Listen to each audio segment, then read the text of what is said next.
Вітаем усіх у эфіры Еўрарадыё. Працягваем абмяркоўваць падзеі ў Беларусі і ў свеце. Сумесны праект Еўрарадыё і Е-прамовы. Сёння ў нашым эфіры ў гасцях два грамадскія актывісты. Экс-кандыдатка ў прэзідэнты Беларусі на выбарах 2015 года Тацяна Караткевіч, таксама сустаршыня грамадскага аб'яднання «Гавары праўду», і яе калега, грамадзянскі актывіст Віктор Салавёў. Вітаем. Вітаю, шановныя гледачы, мінчане, беларусы. Расскажите, калі ласка, з якой праблемы вы звярнуліся да нашай рэдакцыі і чаму яна вас так бянтэжыць? В первую очередь хочу сказать, что на фоне всех политических проблем, ситуаций в стране, мы сегодня видим, как много людей стало небезразличным тому, что происходит. Я, как выяснилось, долгожитель одного микрорайона, и в результате нашей такой сплоченной соседской активности мы начали задумываться о том, а что мы уже знаем, что мы хотим изменить в стране, да? Мы хотим политических реформ в стране, но кроме этого много людей хотят добиться какого-то благополучия для жизни в своем округе. Вот так мы нашли друг друга с Виктором, и частью еще там у нас около 200 человек, инициативная группа, которая интересуется глобальной проблемой, которая у нас возникает в связи со строительством третьего транспортного кольца. И у нас очень много вопросов к власти, и самый главный из них в том, что мы хотим, чтобы такие решения, как строительство дороги в 90-80 метрах от наших домов, да, принимались с нашим участием. Это основной посыл, собственно говоря, нашей инициативной группы. Мы хотим, чтобы нас услышали, чтобы с нами обсудили необходимость, потребность строительства этой дороги, учли все те проблемы, которые вызовет это строительство. Перадусім нагадайце, калі ласка, які раён вы прадстаўляеце?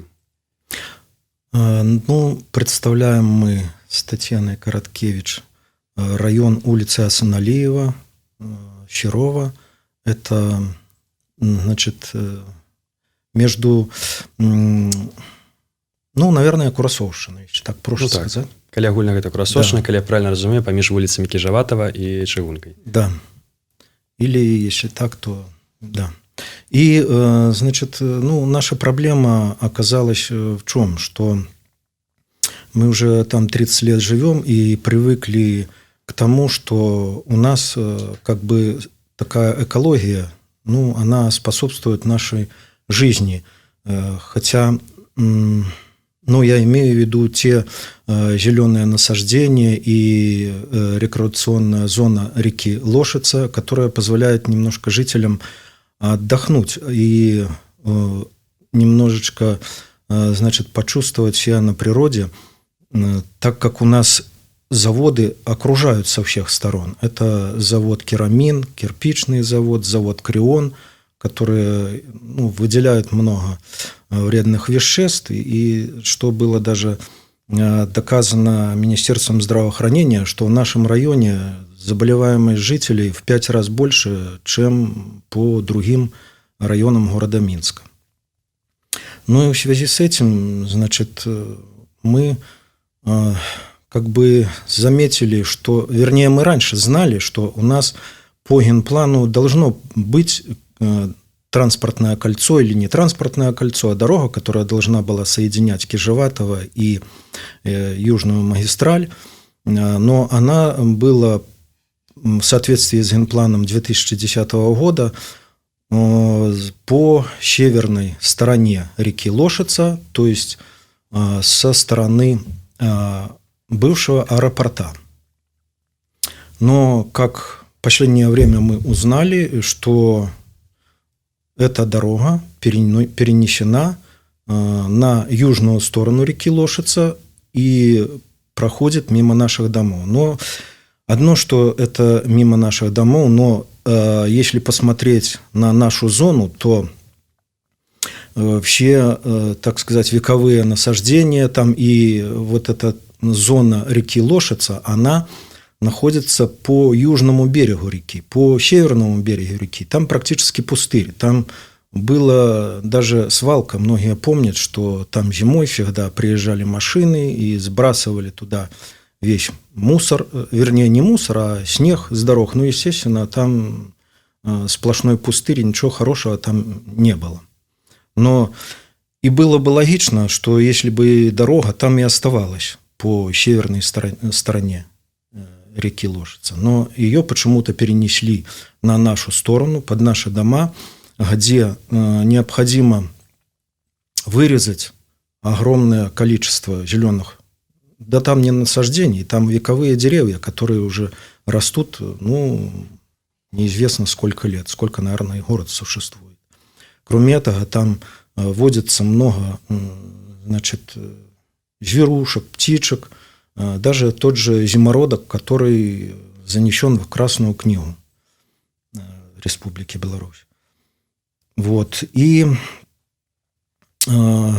непонятно, почему сделан перенос этой дороги на нашу сторону, если это ухудшает и нашу экологию, и не дает людям права отдохнуть в выходные дни.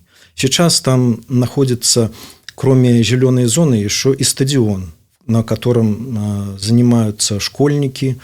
Это 2 школ, 62 и 11. И не только школьники, но и жители нашего района, которые, так сказать, в последнее время приобщаются к здоровому образу жизни, и там установлены были спортивные снаряды всевозможные. И это постоянно туда люди приходят не только летний-осенний период, но и даже зимой. Это можно видеть буквально каждый день, особенно в выходные дни. А сколько детей катается там, это и гуляют с детьми, это вообще не передать. Даже приезжают к нам с других районов люди. Як давно вы даведаліся пра гэтыя мяркуемыя змены праекту, з якой увогуле крыніцы? Вот это буквально в прошлом году случайно как-то, наверное, когда происходил снос частного сектора на другой стороне улицы Кижеватова, люди там были больше озабочены сносом частного сектора, и, естественно, там тоже зеленая зона. Вот, мы как-то сумели объединиться и узнали, что на самом деле выполнен перенос вот этого транспортного кольца под наши дома. А вы бачили какой-нибудь проект, где докладно позначен план? Да, это есть на генеральном... Можно, даже на сайте Мингорисполкома и даже в Гугле можно посмотреть, что генплан 2010 года и генплан развития города Минска на 2030 год. Он был выполнен в 2016 году. То есть, это перенос выполнен по решению горосполкома 2016 года. А ці звярталіся вы ў дзяржаўныя органы и просили патлумачыць, чым абумоўлены змены проекта? Переписки у нас на эту тему очень много, и пока окончательных результатов нет. Даже изначально, хотя нам из горосполкома отвечали, что у вас никакая дорога не будет, у вас будет только экотропа, никакого стадиона сносить не будут. Но в итоге потом через несколько обращений они изменили риторику и написали, что да, стадион будет убираться оттуда и переноситься на территорию между детским садом и домом, но там такая площадка, что это не стадион, а просто будет какая-то маленькая площадка. Это одно. Второе, что непонятно, почему, переносить на южный берег реки эту трассу, если там надо выполнять огромные земляные работы. Там насыпь надо метров 15, наверное, 20 выполнить, чтобы выйти в один уровень дорог Южной магистрали и Кижеватова. Если брать по северной стороне, то там практически не нужна никакая насыпь. Она сейчас даже в настоящее время там есть, там работают строительные машины, и там грунтовая дорога уже наезжена ими. И там значительно меньше затраты. Кроме того, что уничтожается зеленая зона, огромные затраты по возведению это будет полотна, потом еще для соблюдения санитарных норм расстояния от детского сада и школ, там надо менять русло реки, сдвигается русло реки. Это вообще огромные работы, которые, непонятно для чего они выполняются. Плюс еще к этому добавляется одна проблема, которая, значит, по домам это 30, 28, 26, 24 по улице Асаналиева, которые находятся в непосредственной близости к этому оврагу, где будет проходить дорога. И они частично, эти дома, находятся на насыпном грунте. А насыпной грунт, он постоянно, идет усадка какая-то. И у нас на сегодняшний день в этих домах имеются такие трещины, что, идет постепенный раскол. Раскол той части здания, которая находится на насыпном грунте. Если там будет дорога вблизи, то это вибрации не только при строительстве, но и постоянная вибрация при движении машин, она создаст, непонятно какие условия для домов. И учитывалось ли это при, рассмотрении проекта по переносу этой дороги? Мы не знаем. Мы еще на эти дела не получили ответа. А ці праводзілі у вас грамадскае абмеркаванне наконт змены проекта? Я хочу сказать, что вообще-то у нас были общественные обсуждения, да, но они касались исключительно территории, про которую Виктор раньше говорил. Это улица Кижеватова, частная застройка, и сама непосредственно территория Минск-Мира, да, где обсуждалась экспертиза ОВОС, оценка окружающего воздействия. Оценка воздействия на окружающую среду. И, собственно говоря, то есть эта часть строительства, связанная с дорогой, она никак не обсуждалась. Хотя я знаю, что согласно постановлению Совета Министров, если любое строительство капитальное, дороги или еще чего-то, или производство касается интересов граждан, то общественные обсуждения должны по этому вопросу осуществляться.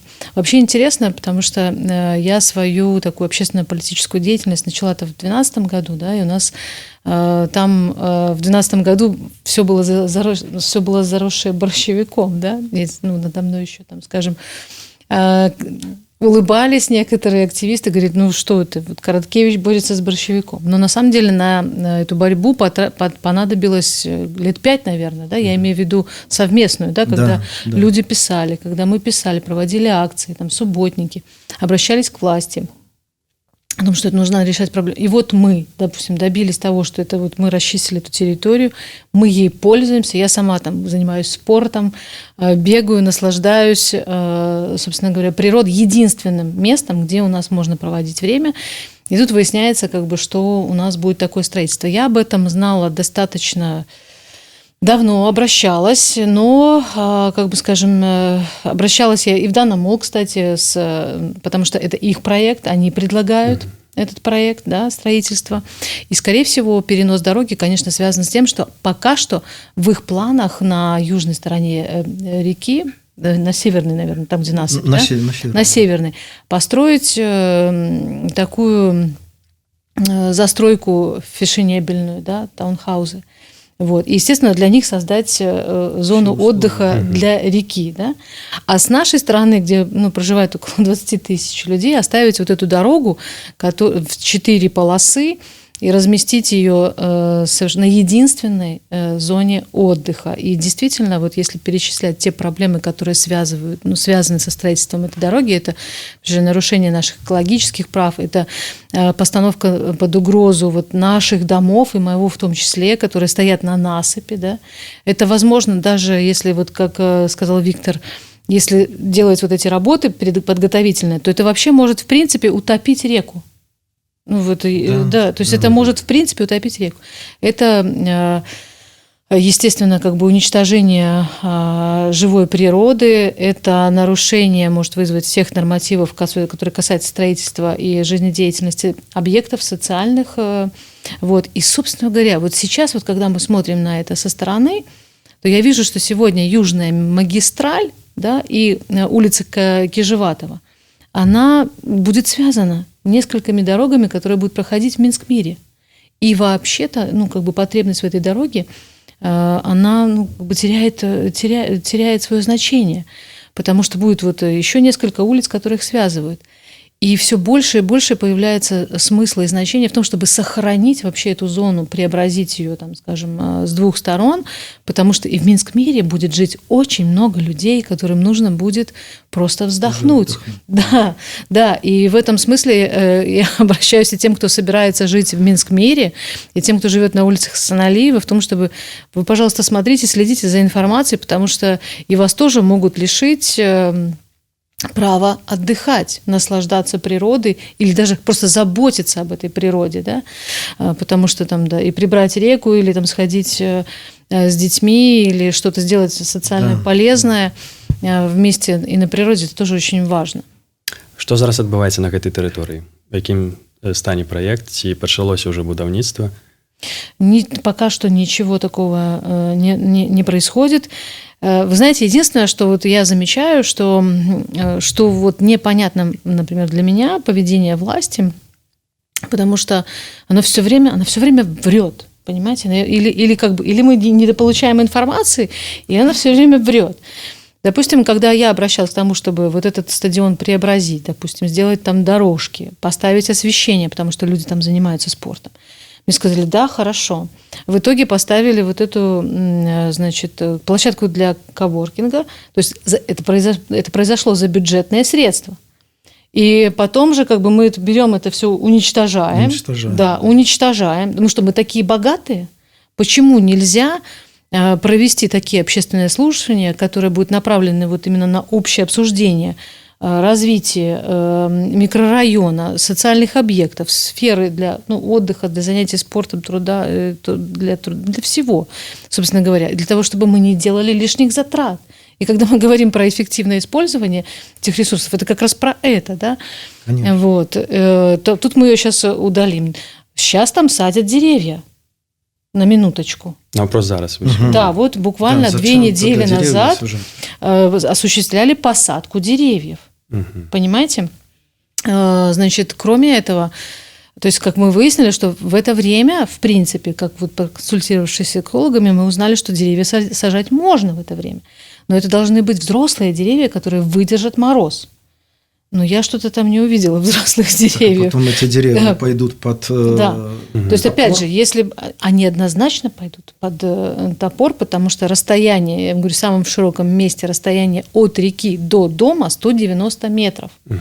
И если дорога там даже будет 60 метров, плюс тротуар, еще откосы, то есть, как бы мы видим, что, мы уничтожаем, и правда, очень взрослые, там, вековые деревья напрочь, да, то есть это зеленая зона. Вот что сейчас происходит, да, то есть опять же, то есть одна рука не знает, что делает другая, да, нет никакого согласования. И более того, я хочу сказать, что почему мы здесь у вас, да, про это говорим, почему у нас был запрос на то, чтобы как можно больше людей про это узнало, потому что, ситуация такая, что у нас нет своих представителей. Депутаты нас отправляют к чиновникам, чиновники нас отправляют подождать, посмотреть, потому что по факту в этой зоне, если этот проект готов по строительству дороги с нашей стороны, должна быть проведена экологическая экспертиза проекта, он должен быть перепланирован очень, очень серьезно, да, с учетом наших прав, интересов. И, конечно, должна быть экспертиза АВОС. Вот. А у нас, извините, у нас есть там председатель КАТОС, у нас есть 2 депутата на нашей территории, я имею в виду, заинтересованных, 2 депутата местных советов. У нас есть даже депутат парламента, у которого есть в программе этот пункт, что он сохранит, значит, стадион и все остальное. И, как мы видим, это не работает. То есть сегодня у людей нет своих представителей в этой ветви власти, поэтому мы рады тому, что мы объединяемся, действуем вместе. И под последним обращением, простым обращением этим вопросом к власти, я имею в виду, в связи с чем было принято решение о переносе, какие обоснования, да, были эти. Мы буквально за день просто собрали этих 210 подписей и отправили этот запрос. Як ваша ініцыятыўная група намераная дзейнічаць далей?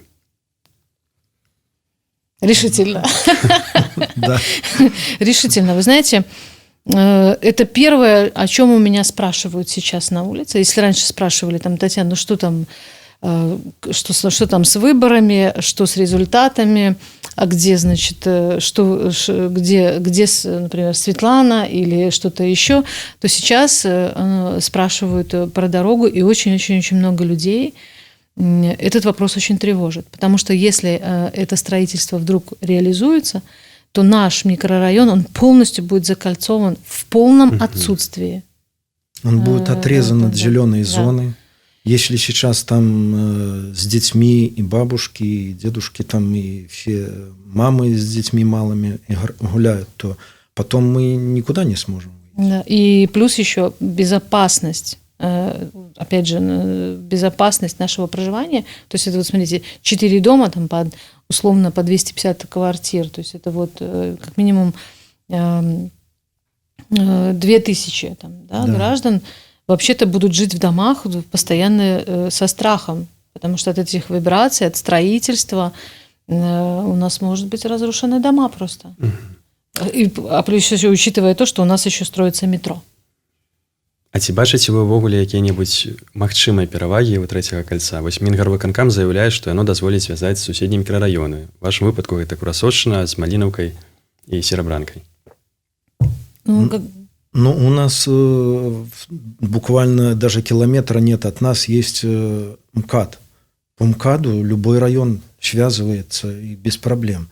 Есть второе кольцо, улица Аэродромная, которая тоже дает связь со всеми районами. И это, ну, буквально тоже вот даже километра нет от нас. Ну, смысл еще сажать третье кольцо я тоже не вижу. Если там полно будет улиц, проходить через тот же строящийся микрорайон «Мир». Угу. Да, так там будет 2 улицы, там которые будут связь. минимум 2 улицы, по-моему, Да. там какой-то проспект. Проспект Міру, магчыма. Ну, нет, накшталт какой-то таго. Добрососедский, но я не помню. Ну, то есть я смотрела по карте, не помню. Ну, в общем, как с каким-то добрым названием, но он будет соединять Южную магистраль и Кижеватово. Да. И это буквально, не знаю, 200, 400 метров плюс, там, да, ты можешь сделать какой-то круг. Что касается связи Кижеватова, например, с улицей Маяковского, Казинца, ну, то есть это, ну, опять же, она уже будет связана через второе, вот это внутреннее транспортное кольцо. То есть на сегодняшний день я вижу, что это будет пустая трата денег, а те люди, которые будут инициировать и настаивать на строительстве этой дороги, скорее всего, будут материально заинтересованными в реализации этого проекта. Напрыканцы раскажыце, калі ласка, якім наступным крокам вы бачыце свою дзейнасць у якасці актывістаў ініцыятыўнай групы? Сейчас мы ждем ответа горосполкома вот на наше письмо, где, ну, у нас там перечислены наши требования. Какой будет ответ, будем дальше смотреть. Но нет, будем обращаться, если не будем видеть ничего положительного в нашу сторону, то будем обращаться в СМИ, поднимать эту проблему дальше и будем настаивать на своем. Мы не намерены сдаваться просто так.